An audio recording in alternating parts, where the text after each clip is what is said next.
Well, so we have our guest in the studio. Ni Amasana Mwale is a member of parliament for La Dadekotopong in the Greater Accra region. Thanks for joining me. And he's also a member of the NDC. And we have Seth Kwame Champong, member of parliament for Impriso, businessman, and also, actually both of them are businessmen. And he's a member of the MPP as well. Thanks for joining me, Seth. Thank you, Okay, there's a main thing we're going to dwell on today about incisively the demonstration to be undertaken by the NPP, and we'll use a number of time to look at that. But in the meantime, there's a story that's about a report following a plane crash at the airport in which we had a cargo plane of Ethiopian Airlines overshooting or overrunning the runway, and we're told that it's because of bad weather following the reports that conclusively has made all these revelations. Your thoughts on this very subject? I think if it is bad weather, there's little we can say to that, because it is not only in our country, Ghana, that we have head off in respect of the aviation accidents. Some of these things do occur many a time. So that is why they are always overly reporting on weather whilst they are on course, whilst they are flying, and then before they take off. So there is always continuous communication, educating and updating air traffic controllers and then navigators who be the pilots as to the conditions of the weather. So I am not going to put too much weight on that accident. However, I think it still needs to be investigated so that we would have a very thorough report as to what exact features caused the accident so that we could prevent it. I think we are a fledgling country in aviation, and if you look at our internal domestic flights, it's booming and it is growing.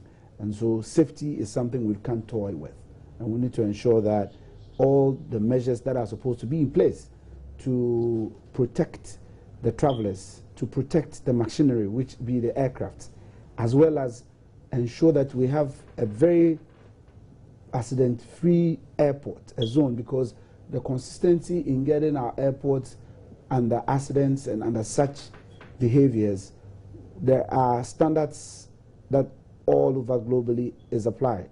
So if we fall within a category, it may not allow us to grow the way we should grow. So I would urge that the proper steps are taken, the right investigations are conducted, and then we implement them and enforce whatever measures the professionals bring to us. I think that is the way I would go. No, but we know safety is always key at every airport that you go to around the world, especially if you want your airspace to be credible and believed and to be seen to be as safe, especially for foreign travelers. Then we need also to make sure the right regulations are put in place and also enforcement key. Yeah. First of all, this is, I think, the second time we're getting such aviation. Following an incident with, is it Arike or something? A plane from Nigeria, yes, overshot the runway.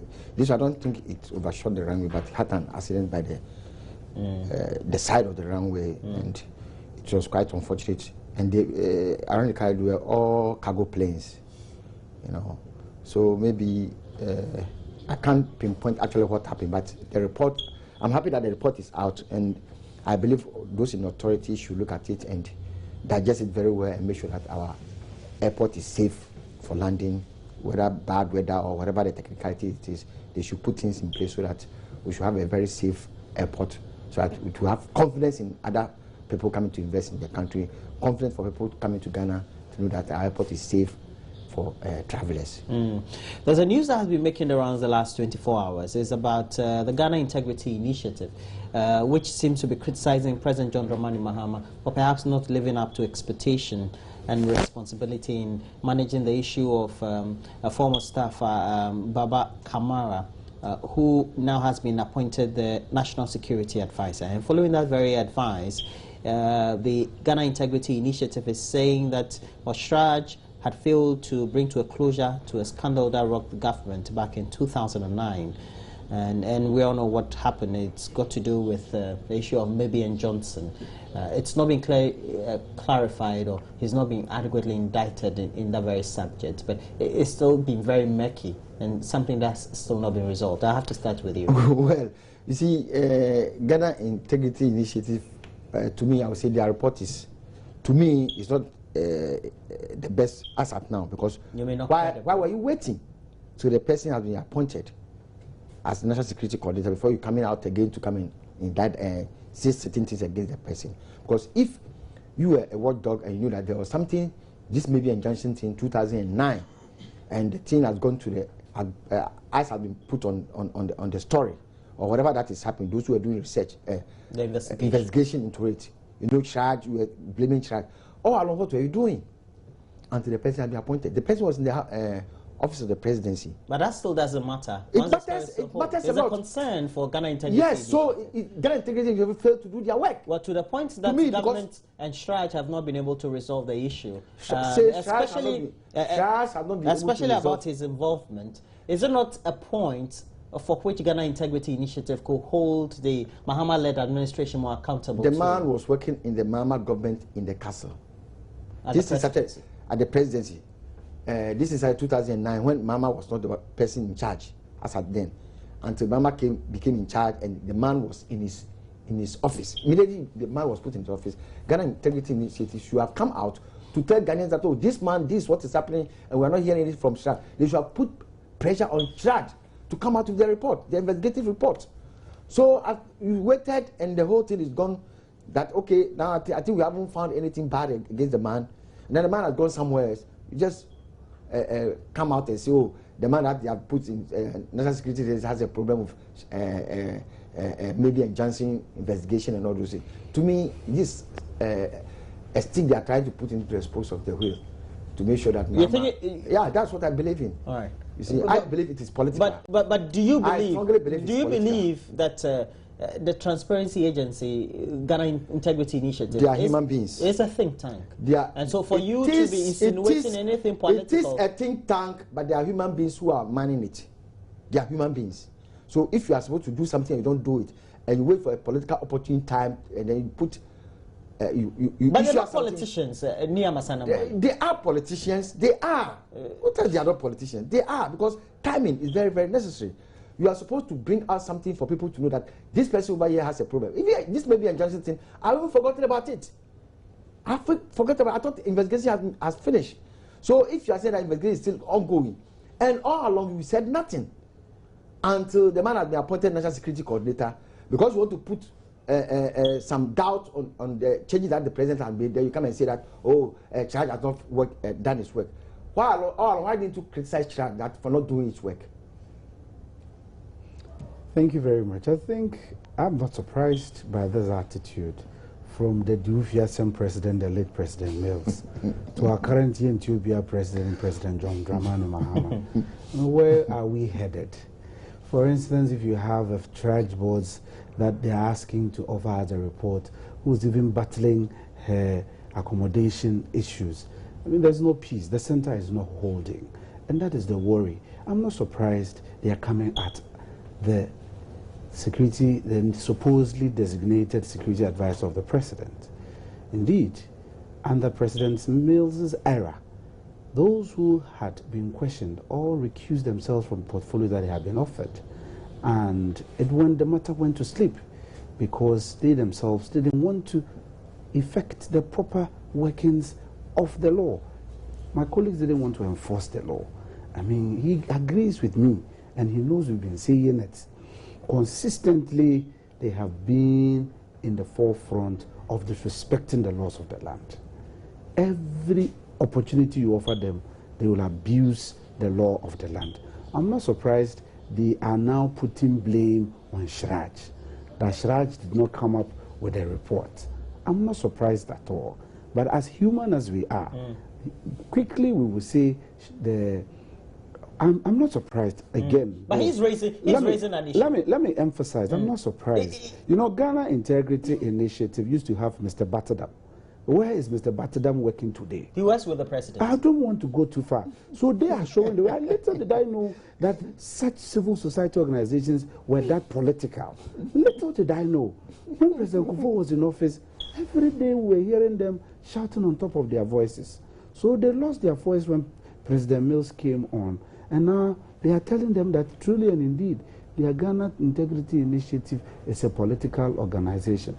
I will not say such, but I will say that such civil society organizations corroborate our efforts as representatives of the people. And I would also urge that His Excellency, the President of our land, my senior brother John Dramani Mahama, must sometimes relook at the appointees before he places them so that they will not be offered such barrage of attacks and criticisms. We need to take the criticisms in good faith. If truly and indeed there are question marks, quote and unquote, hanging around our security advisor, and necessarily security advisor is not a security advisor who is going to advise us on how to apply guns. That's an intelligence gathering unit. And that is a character that is going to advise the president on every systemic security infrastructure in our country.